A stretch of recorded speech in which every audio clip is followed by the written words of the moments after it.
Hi, I'm Con Acosta, and you're watching 110 Football.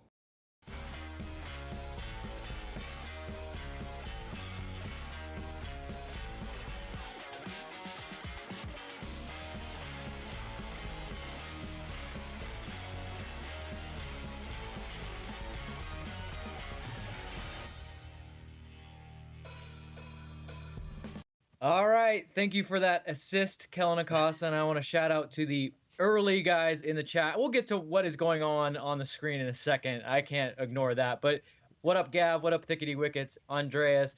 And for all of you in the chat, these LAFC 360 shows are so much better when you guys are a part of it. So please chat as much as you can amongst yourselves. Chat with us. Chat at the Wicked Witch of the West, or what it's. Connor Kalopsis is joining me. I'm Vince LaRosa, and that is listed as Christian Filimon, although I feel like there's some kind of alter ego going on here. Explain yourself. It looks like it's an Oktoberfest hat because it looks like it has Hofbrau on it. Philly, what's going on here? No, you're absolutely right. Considering the fact that we're going on an international break, I figured that it was time to be internationally jovial because the next time we're going to get together happens to be in the month of October, and October is one of the greatest months as far as German history is concerned, Oktoberfest. So if we're gearing up for international break, I'm gearing up for Oktoberfest. Hence the Hofbrau House jersey, and hence the 1998 Jurgen Klinsmann World Cup jersey. Incredible kit. I love that Germany jersey. But I want to ask Connor Kalopsis, Jurgen Klinsmann, best known to you as what? Bad U.S. men's national team coach. Yeah, that's what I figured. He was once a very good, very fine player. My generation. Yes, that is definitely your generation. And again, I want to welcome everybody in. You're watching us live. Get in the chat. Get involved.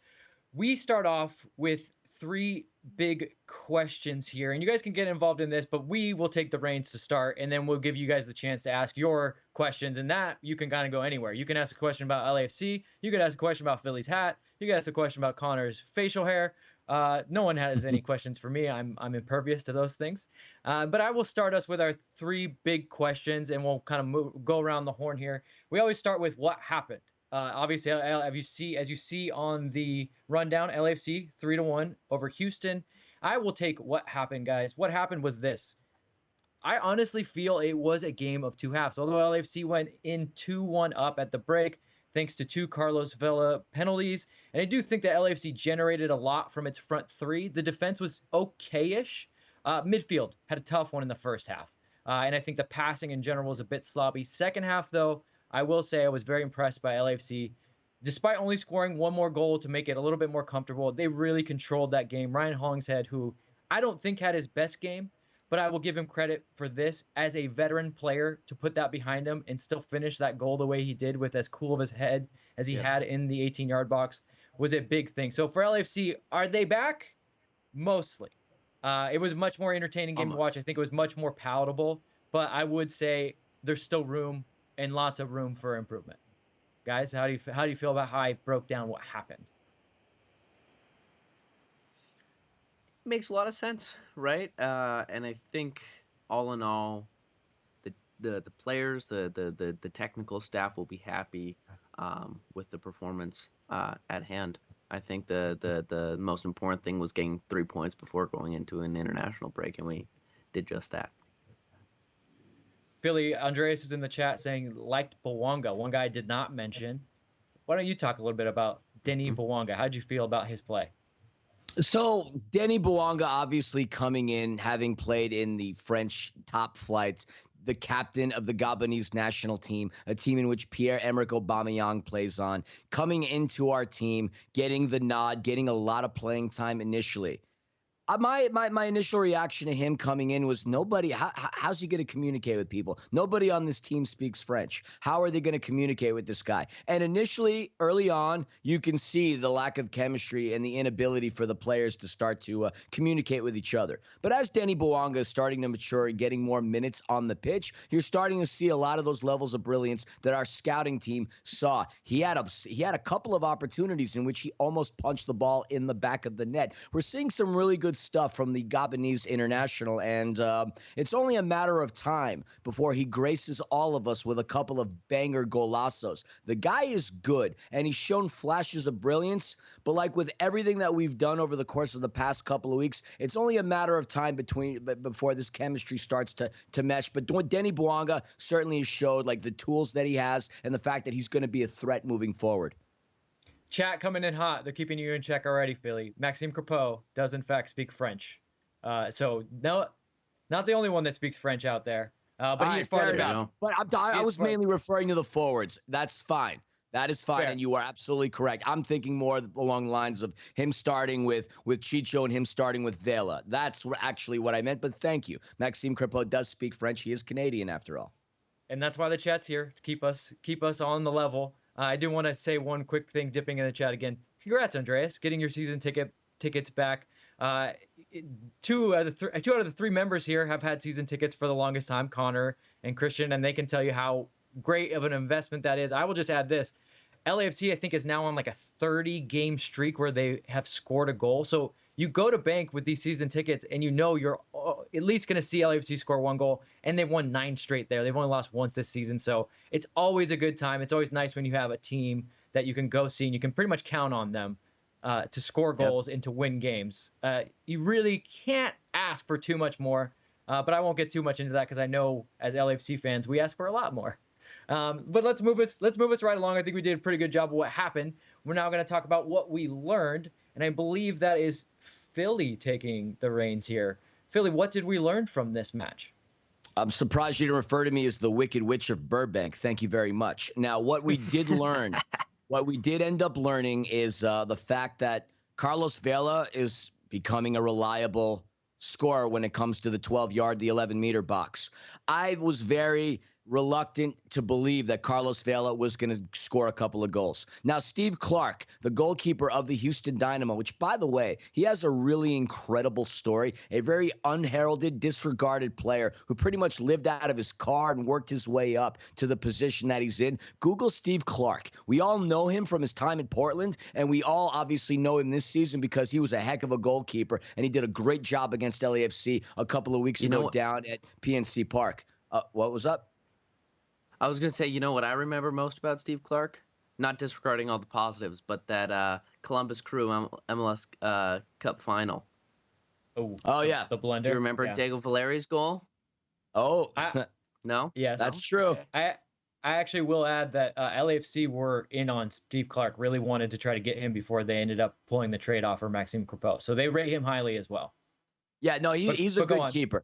No, so what I was getting at was Carlos Vela historically for our team, obviously one of the greatest scorers that we have seen, but not the greatest from the penalty mark. So him getting up there to face Steve Clark, a guy who's been a thorn in our side, no pun intended, having been in Portland, he can do it. He can come up, rise to the occasion. I don't love, though, the fact that Carlos Vela is the one taking these PKs time after time again because his goal ratio, not the greatest. Chicho Arango, on the other hand, is batting 1,000. And in a world of what have you done for me lately, Chicho Arango is flawless when it comes to taking penalty kicks. Carlos does them.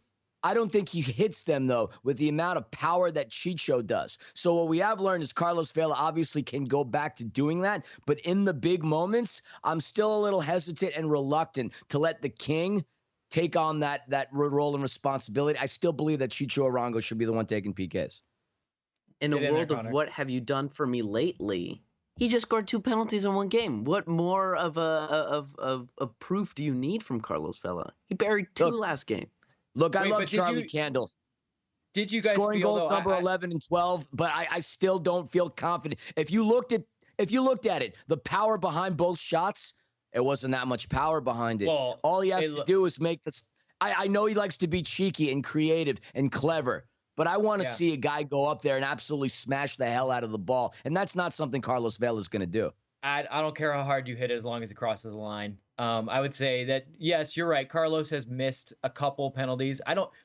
His penalty record isn't as bad as a player down south, a former Mexican national team player. No stupid Panenkas behind his repertoire. You're right about that. Yeah, so he makes the right decision in that regard. I will admit though, when he stepped up, there was a bit of I was a little bit concerned because he had missed an RSL, but then I realized that RSL penalty, there's nothing on the line, and I feel like Carlos Vela, when nothing on the line, comes back down to human level a little bit. But once it's on the line, I feel like I really do feel like I trust him. And honestly, he only has a couple misses because he's taken so many. Let's not forget, Chicho Arango's first goal for the club was a penalty they took. And man, he made that one as close as you possibly could. He put it off the post. And I'll throw up my hands and say, as long as it goes in, I don't care. But it's not like he exactly, it's still confidence in every single one he took. Still batting 1,000 though, Vince. Until proven otherwise, he's still batting 1,000. That's fair. But Carlos is still the captain. And if Carlos wants to hand the ball off, I trust Carlos. But at the end of the day, I want Carlos hit at the spot. I want the captain taking that kind of responsibility, and then we can take it from there. Some people are shouting out, Gareth Bale can hit a penalty or two. There's a lot of I would say Christian Teo probably hits penalties. Bouanga, I'm sure, can hit penalties. So we have a plethora of options on the team that can probably hit a penalty better than anyone here. So I trust no Carlos. doubt. I trust Chicho. I trust Christian Teo. I trust Bouanga. I trust Bale. And that's a good feeling when you trust maybe 5, 6, 7 guys to be able to bury a penalty when you need them to. Champagne problems, Don Perignon dilemmas, that's what we have. But when I have somebody, I want an assassin 12 yards away from the box and looking to the right of your shoulder, Connor, I want somebody who looks at the goalkeeper the same way that shark is looking at me right now. And I don't think that's Carlos Vela. That's Chicho Arango, baby. Chicho the Shark Arango. I mean, this is a fun conversation and one that honestly it happens all over the world. I mean, it's not just an MLS problem, not just an LAFC problem. Like, who takes penalties? There's so many coaches that after a game have to get up there and go, okay, we have a normal penalty taker, but he passed the ball to someone else. So this is always fun. This is a conversation that will go on the test of time for in football circles. Part of me loves Andreas saying, why not just do a little rock, paper, scissors? Have like 5 players come together, do like a joint rock, paper, scissors. Yeah, but they have to make it overtly obvious that that's what they're doing. And then eliminate guys through the process. Then I would love that. And it might be like a mind trick to the keeper. Right? And the celebration. The celebration should be this, and then obviously the winner just like falls after he scores the goal. That's fun. Let's have some fun. Football is fun. Sports is fun. Real life sucks. We love football. Says the guy with the witch hat on. It's an Oktoberfest drinking hat. Connor Kalopsis has the third question that this panel will answer, and it's where do we go from here? And I want to remind you guys, as Connor is answering this question, you guys start getting your questions going because we're going to go from here to fan questions. So start asking them, and now I'll keep an eye on the chat while Connor's talking. I'll try to pull one out there. But any questions you have, LAFC related, soccer related, it can even be Connor's favorite movie, Finding Nemo related. Let's go with questions. And now, Connor, where do we go from here? So that's a good question, Vince. Where do we go from here? I mentioned on the top of the show that this game was. I'm glad we put it into the show. Yeah, it is a good question. No, it's good. Who even wrote it in? Who writes? We have this mysterious ghost at a keyboard that just types that in. I don't think anyone's ever found out who is in control of that. The great and powerful Oz. But this, I mentioned on the top of the show that this game was important for numerous reasons. One being, regardless of how much momentum we have now off of this win, I believe it's very important to have gotten that win right before this 2-week break. So we have 11 players going on international duty.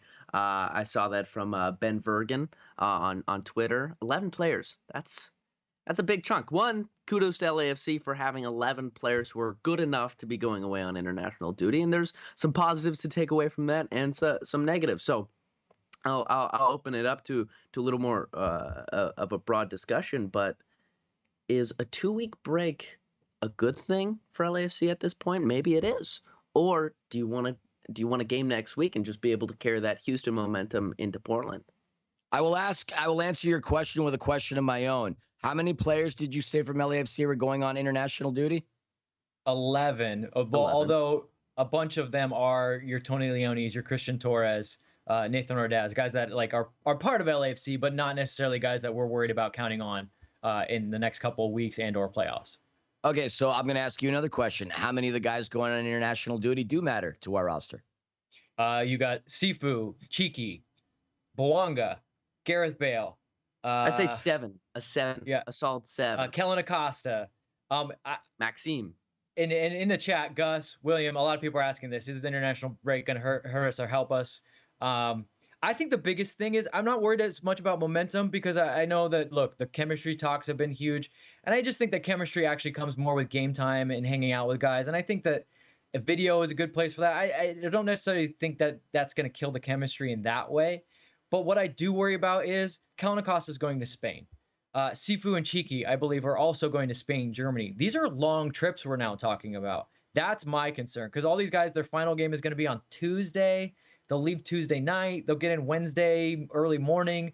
You can't train that day. So basically train Thursday, Friday, Saturday before the Portland game. So that's my worry. Just the travel in a long season, a compacted season. That's what I worry about. All right, Vince, you're saying things that apply to old men like you and I, not to guys Connor's age and guys on LAFC. These sound like hangovers that are easily redeemable from. That is an ability to like really come back from quickly. Now, the players that matter for our club are going to go out there and raise their game because they're playing with much better competition. And more importantly than that, even though we're going on a 2-week break, that doesn't mean we're just chilling on our couches and playing the last rendition of FIFA before EA Sports rebrands that. These are going to be guys that are going to be doing something more grueling, and that's going to training. Training is always going to be more brutal than an actual game. The actual game time is the reward for all the hard work going into training. And Steve Cherundolo said it. This will be my 3rd time on the show saying it. He wants to put in the lineup that he believes is going to win. And these guys are going to go out there and be grueling and take care of business.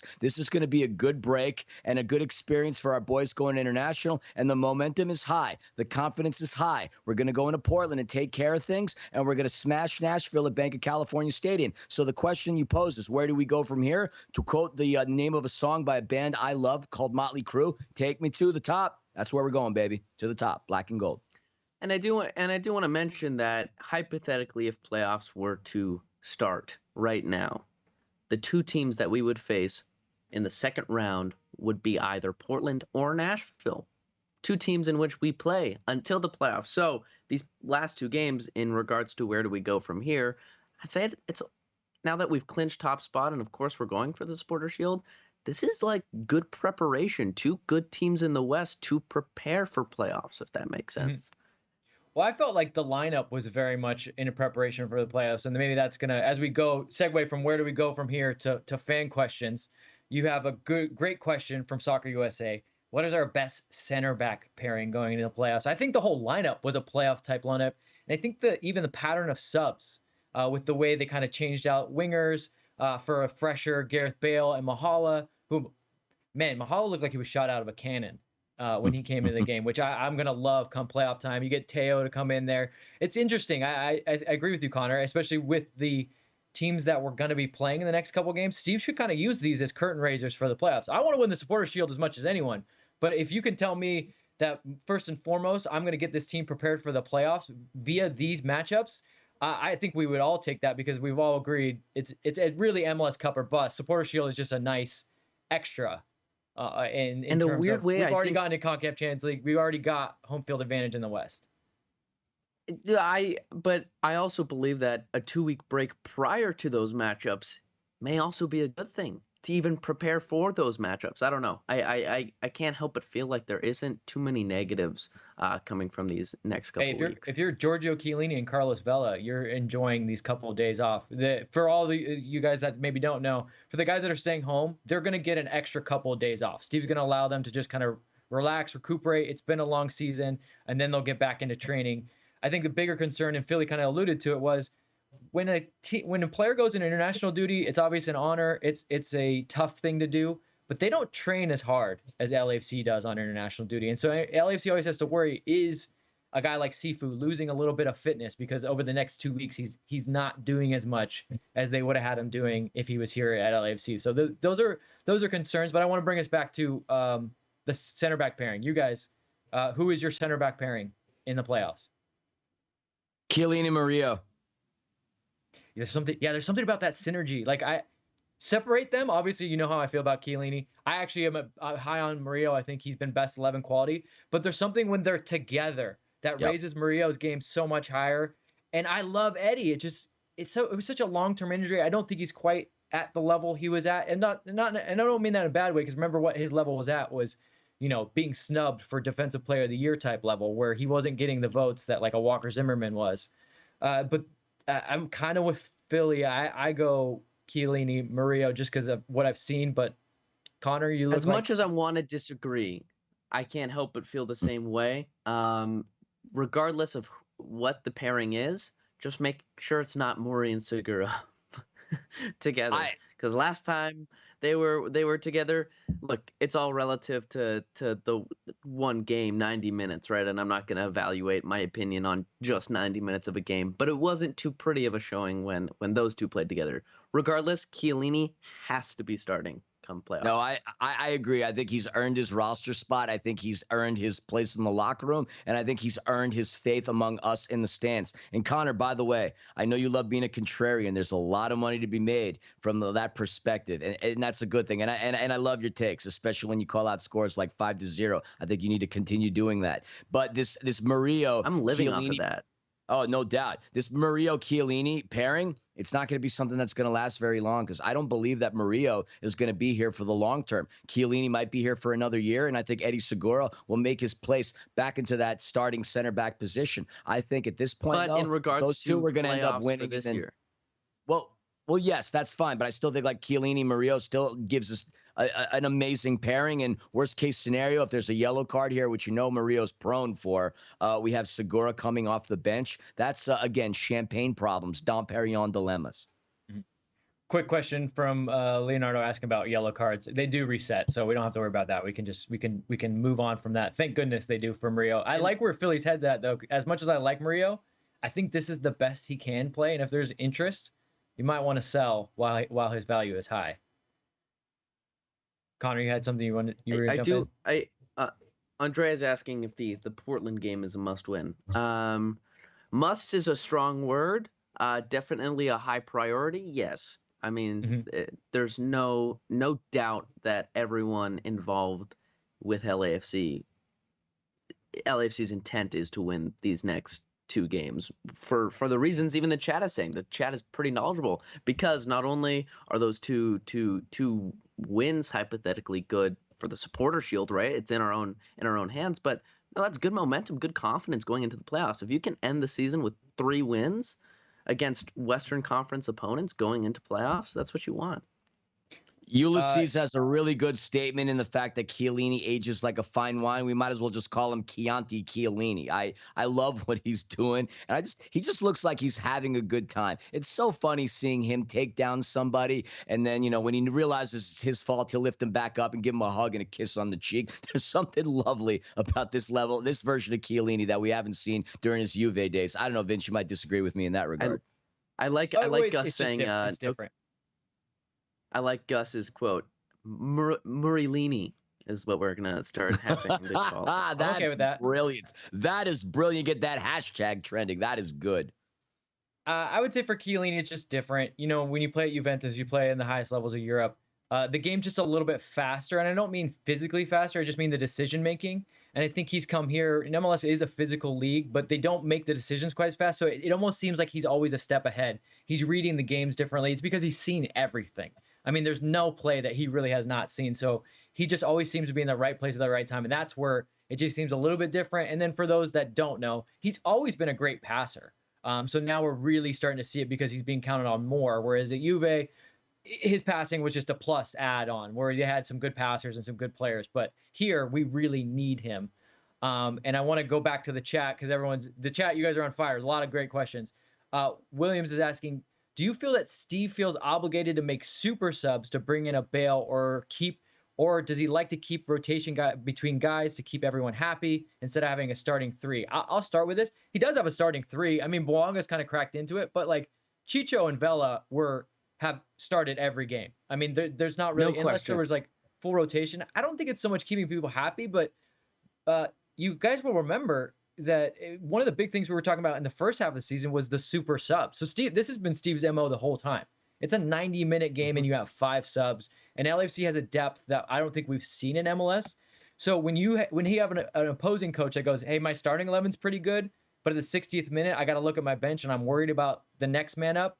And Steve goes, no, 3 guys in right now, 2 more on top of it. I mean, why wouldn't you bring in fresh legs? I I think we all put too much into Bale and what he, Steve is still the boss, and Steve is Reasonably so, though, Vince, right? Like, reasonably so. It's Gareth Bale. And of course, like, as much as I want to sit here and provide context on to why maybe he's not producing the numbers that we all want him to and maybe expect him to, it's still Gareth Bale, and I'm not going to disagree nor hate on people with the opinion that he should be playing better than he is, because in a weird way, I think he's probably been the most underwhelming signing thus far, just due to, I'd say, the expectations we've given him.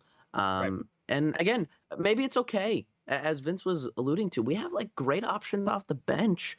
Like, the only other player currently that I would say maybe gets a nod for the starting 11 would be Mahala, just because he's integrated so much with this team and he's produced pretty well this season. But I don't really see Teo or Bale come the playoffs already cementing themselves in the starting lineup the way Bouanga, Chicho, and Vela have. Chicho and Vela throughout the whole season, and Bouanga just recently. So I'll move on to Craig's question about Corey Baird.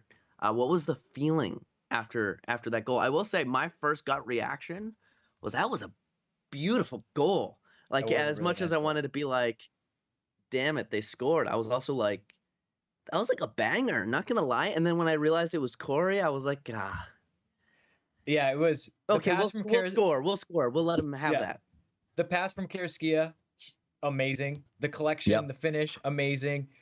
It was a shock at first because I was like, oh, wow, that was Corey Baird that made that run and pass and finish. I feel like Corey Baird only scores really nice goals because when it gets into like a movement of like, hey, I passed it to your feet, his touch is sometimes off. But when it's like, oh, you don't expect him to do that, all of a sudden he has the touch of Diego Maradona and he brings it down and then pops it over the goalkeeper. I will say I knew this was going to happen because I had the chance to talk to Corey Baird when he was here, and he's very respectful of fan bases all around the league, but especially the 32-52.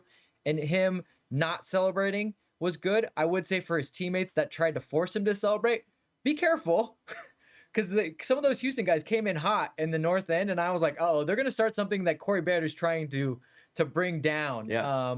But yes, mostly surprised, very surprised. No, I agree with the people in the chat. The fact that he did not celebrate is a thing of respect, and I'm glad you alluded to that point. Look, Corey Baird at the end of the day did wear the black and gold, and I want to see some of these young men succeed. Believe it or not, I still want to see Andre Horta succeed at Braga. I still want to see Christian Ramirez do his thing at Aberdeen. If you were a part of our club, you still are a part of our family. But that was pretty cool. What's that? Or not do his thing. Well, yeah, I mean, maybe not necessarily against us, but at the end of the day, it's only LAFC. He was top scorer in the league. Well, I mean, this is a guy. Oh yeah. I mean, obviously that.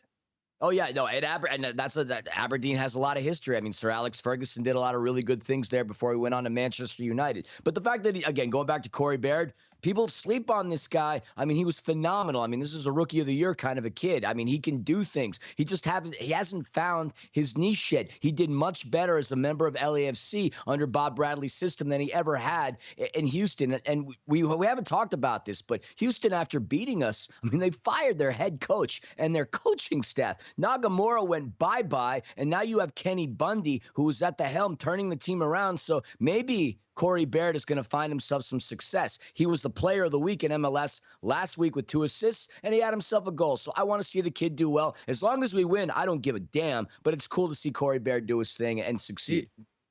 Do you think Corey Baird scoring a goal, do you think he'd consider that poetic justice? Not the same way that I would think if Mark Anthony Case scored a goal against us, that would be considered poetic justice. Ah, okay.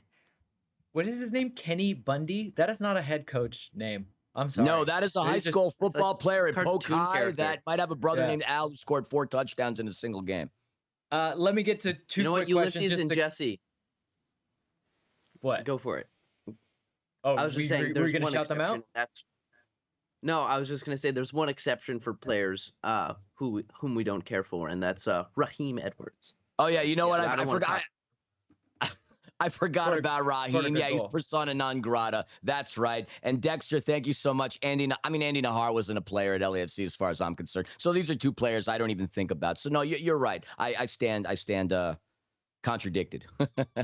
Yeah, Raheem did score a nice goal this weekend. For Screw those of you him. that He liked did. it. I'm Fair just play. saying it's very nice. Well, you got to give credit where it's due. Gomez Jr. Nope. asks, if we win the Supporters Shield, does the Champions League berth automatically go to Austin? It goes to the next highest team with points outside of the conference winners. So if that's Austin or Montreal, I don't think that's sorted completely yet. And then Neeson's asking, LAFC playoff tickets. Usually season ticket holders get an email closer to the end of the season to opt in, and then from there it will go on sale to the wide public. But you got to remember, LAFC has a bye in the first round, so I think we're going to be waiting till closer actually into the playoffs, because I got to figure out when they're going to actually when they're actually going to play, when they pick it up. And I will mention that Montreal has a 4-point lead on Austin. So hypothetically, if LAFC are to win the Supporters Shield, or Philadelphia, All right. So I'm sorry. I'm just thinking. The only other exception could be if Montreal had won the Canadian Cup, but they didn't. Vancouver did, so it would go to Montreal. Vancouver Montreal did, and then based on who wins MLS Cup as well, right? Basically, at this point, you're putting all the pictures on the wall, and you got the red yarn. We'll just figure it out all back and forth. Don't worry. We'll put it all together. We'll do a little Kaiser Sose, and we'll figure all that out. But thank you for the fan questions, or from the chat questions. This has been great. As always, it's more fun when you guys have good questions, and a lot of good questions this week. Let's move along to stoppage time. It's our chance to rant and rave about anything and everything, usually about a minute long. And we'll go ahead and we'll start with Philly. Philly has removed the hat now, so it must be he's in serious mode. Philly, what is your stoppage time topic? And then go for it.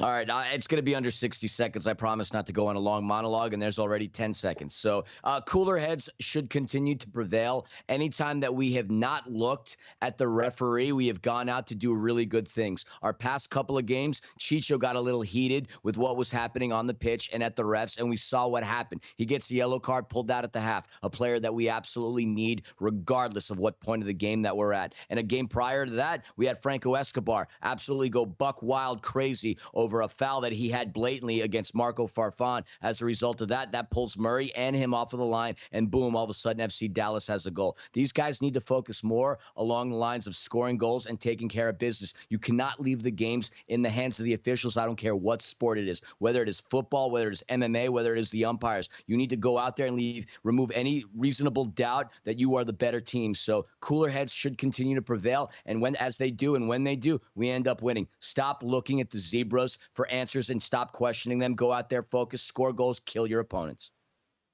Been a long time since referees have worn striped shirts. I don't actually think they ever really wore zebra striped shirts. Well, they do at Foot Locker. They do at Foot Locker. Do they? Wait, if you go to Foot Locker and you ask to try on a shoe, do you go like size 9 ref? Nah, I just order them online. At the end of the day, all those stores are a showcase and a showroom for Amazon. Yeah, is there still Foot Lockers? I don't even know. Finish Line, I don't even know if there's still Dick's Sporting Goods. I like this Foot Locker talk. You had to get it in there, huh? And notice that I said had to get it in there. Let's move on to Connor. Connor, stoppage time. What do you got for us? Hey, we're having fun here. We are having fun here. My stoppage time is slow starts in the first half won't cut it, guys. Especially in the playoffs. 2 games left. The theme this season has been LAFC is a second half team. LAFC substitutes who generally come in the second half make an impact. And that's been good. I mean, it's gotten us to the point where we are in the season. There's been a small size of games in which that hasn't gone our way, where we left it too late and the other teams are able to capitalize either early on or in the second half. And I don't know. I just have this gut feeling that going into the playoffs, we can't leave it to the second half the way we did it as recently as against Houston just yesterday, just last night. Because if you're playing these quality teams who know what's on the line, know that it's a 90-minute game, are able to sit back, absorb pressure, and counter. Corey Barrett did it to us. That won't cut it in the playoffs. You one game, you're out. So what I would like to see from this team is, really just putting the game away in the first half, finish those chances, start off strong, and don't let the game even be decided in any second half going through the playoffs. Yeah, that playoff mentality is real. as Leonardo points out, bus parking is very real in the playoffs. And when things get nervy, things get tight, even going back to Philly's point, can't count on the referees for penalties in the big moments. They kind of swallow the whistle. So you really got to make your own luck. And to do that, you got to finish your chances and be clinical. I think that's the best way to do it. I will take the last stoppage time topic, and mine is just a kind of reminder to everybody. And I know a lot of people in the chat know this, but this is why sports are fun. I know that we come on here and we try to prognosticate about what the future is going to be. We try to give you guys ideas of what's going to happen. But realistically, the best part about sports is we don't know what's going to happen. I remember just a couple of days ago, everyone telling me there's no chance that we get close to the Supporters Shield. Philadelphia's winning it all. In fact, they're going to the final. And if we have to play them in the final in Philadelphia, and I'm just like, just stop. There's 2 games left. LAFC does control their own destiny. I don't know what's going to happen. I would not be surprised if neither LAFC or Philly win out. I would also be surprised if neither LAFC or Philly are in the final. That's the whole point of a 1-game playoff in MLS playoffs. That's why they're fun. That's why they're crazy. That's why we love and hate them. So I would say just embrace it. If you knew what was going to happen, if we could prognosticate exactly this team's going to be in the final, this team's going to be in the final, it wouldn't be fun. Now, don't get me wrong. I think Philly LAFC is probably the best final we could hope for because of the way the 2 teams play, and they have been head and shoulders above, but it's MLS Cup playoffs. And I guarantee you there will be some surprises. It's what makes everything that we do here that much more fun. So just embrace the craziness. Sometimes it makes you cry. Sometimes it makes you laugh, but it's like you can't have hot without cold, can't have light without dark. So sports are supposed to be this way. So join me in the madness, and always remember this. Well, sometimes not for the players and coaches, but there will always be next year. We're a fan of the club. So even when things don't go right, we always have hope next year. It's like the great Cubs fans that would show up day 1 of the season and say, this might be our year. And then by the second game go, oh, there's always next year. But I don't want to get too far into it. But I'm just saying, guys, just enjoy it. We're going to have a little bit of a break here to catch our breath. There is a couple games going on in the international break. I believe the Galaxy are actually a part of one because they had to be rescheduled, the Cali Classico. But we have a little bit of time to catch our breaths. And then, guys, it's a race to the finish. And then once the playoffs start, it's just going to get that much crazier. So buckle up, strap in, whatever you want to say. Let's just have fun. I just want everyone to have fun out there. No, maybe not that far. But I want you guys to enjoy it. I want you guys to embrace it. Yeah, don't drive yourselves crazy by trying to predict everything. Just embrace it. No, you're absolutely right. And I want to add one more fun little cliche quote. You can't expect the rainbow without the rain. So sports are fun, folks. And you know what else is fun? Next time you come into Burbank, Randy's Donuts. Ooh. That's a lot of fun. Thanks for getting donuts for the whole class.